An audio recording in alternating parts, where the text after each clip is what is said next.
Hai, jumpa lagi dengan saya di channel Ladang Cerita. Cerita kali ini berjudul Misteri Kamar Nomor 15. Pada suatu hari, pas aku pulang kerja, aku pulang ke kosan. Sesampainya di kosan, aku pun mandi. Sekitar jam 12 malam, aku keluar mencari makanan. Karena lapar, aku pun membeli nasi goreng di depan kosan. Sebelum aku ke depan membeli nasi goreng, aku melihat seorang anak kecil yang sedang menangis di depan kamar nomor 15. Aku kira itu anak tetangga kamar kosan. Aku tanya, "Dek, kenapa kok menangis?" Anak itu pun terdiam. Tak lama anak itu menjawab, "Saya belum makan karena kakak saya belum pulang." Karena kebetulan saya sedang mau membeli nasi goreng, saya pun menawarin dia dan dia akhirnya mau. Sepulang aku beli nasi goreng, tiba-tiba anak itu menghilang. Aku kira dia masuk kali ya ke kamarnya. Dan aku pun mengetuk pintunya. Karena tidak ada jawaban, saya pun menggantungkan nasi goreng yang saya beli buat dia. Dan keesokan harinya, aku ditanya sama si penjaga kosan, siapa yang gantungin bungkusan di kamar ini. Aku pun menjawab, "Saya, Bu. Semalam ada anak kecil yang menangis karena lapar. Dia nungguin kakaknya belum pulang." Ibu kosan pun menjawab, "Anak kecil yang mana? Di kamar ini belum ada yang menempatin. Jangan ngigau kamu."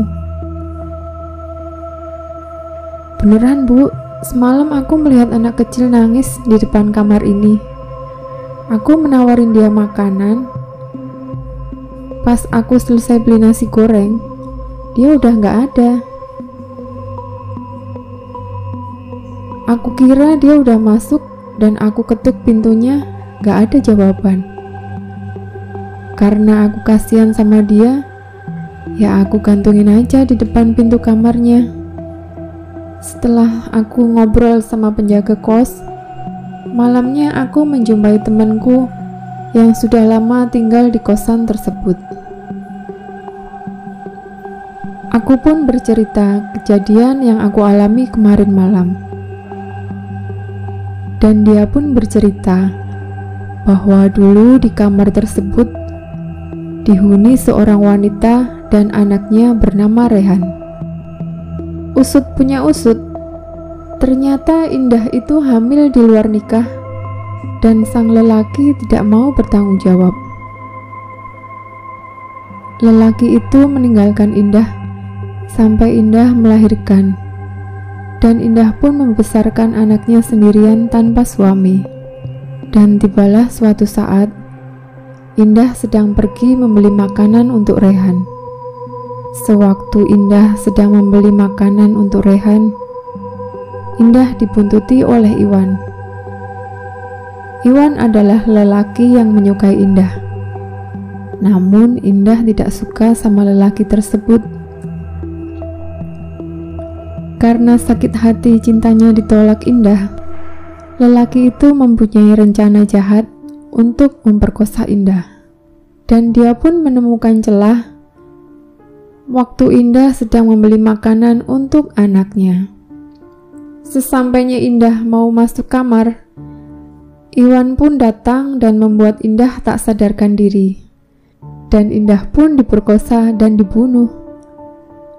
Rehan yang sedang di kamar kos dan dikunci dari luar pun kelaparan.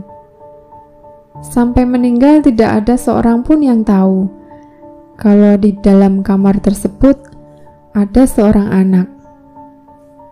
Rehan yang jarang keluar dari kamar ditemukan sudah meninggal 7 hari yang lalu, dan mayat si Indah pun ditemukan selang sehari dari mayat Rehan yang ditemukan.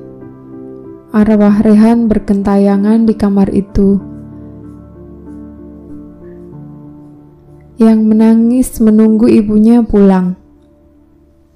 Sesekali di kamar itu pun Indah menampakkan diri untuk membalas dendam atas kematiannya dan anaknya. Dan si Iwan pun entah kemana perginya, seakan-akan hilang ditelan bumi. Pernah kamar itu dihuni, tapi penghuninya tidak betah di situ karena penampakan arwah Rehan dan Indah yang bergentayangan. Dan sampai sekarang kamar itu dikosongkan. Tidak ada orang yang mau menempati kamar itu. Ini adalah kisah nyata yang saya alami. Oke, sekian dulu cerita dari saya. Terima kasih sudah selalu menyimak cerita-cerita dari Ladang Misteri. Sampai jumpa. Dah.